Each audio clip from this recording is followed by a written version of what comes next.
Ambassador, in the recent developments, we are basically penalized that because we were dealing with Russia. What is EU take on that? Our position with Russia? We are buying oil from there and we share a very good relationship.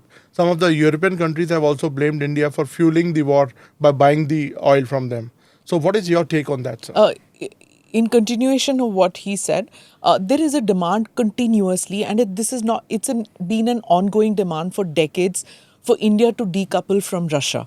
And Indians feel that, and most Indians don't see it as a justified demand. And for us, for India, non-alignment has now become an expensive thing. The cost has increased for India's non-aligned status.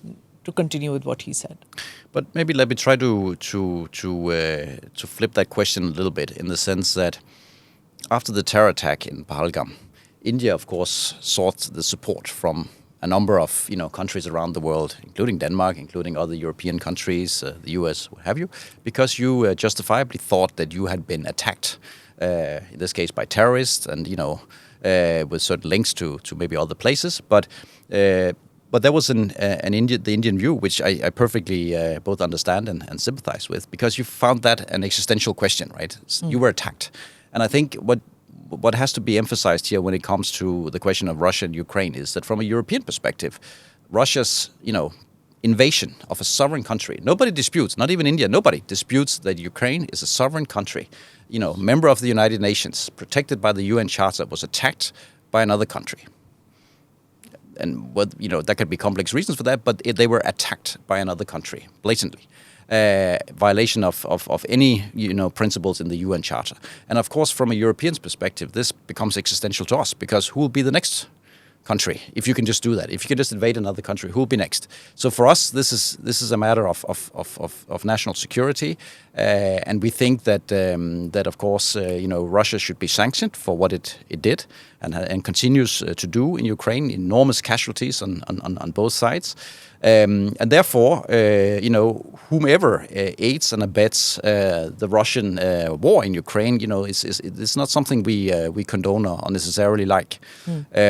Of course, I understand that the issue of energy is complex, and there are certain rules also guiding that. But of course, we are concerned when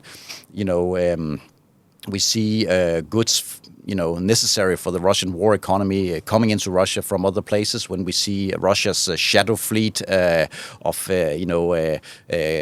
coming to India with oil. These are ships that are not registered, typically not even you cannot see where they are on the map, and they're not insured. You can reach all kinds of environmental disasters coming out of that. So all this, of course, we are critical of. But I think ultimately this is about understanding that the war in Ukraine for Europe is existential. It's a matter of national security for us. We fear what will come next. And I think that's not too different from what you expect from other countries when it came to the attack in Pahalgam. Right? But sir, Mr. Jaishankar has stated that when European Union countries buy oil from Russia, that is okay.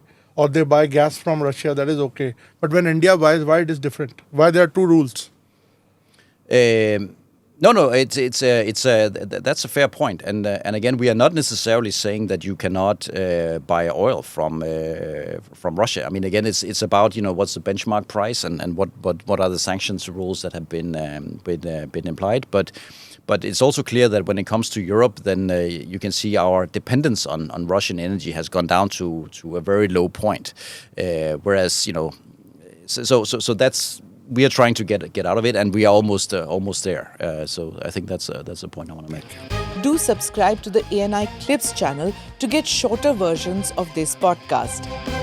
Click here to watch the full episode.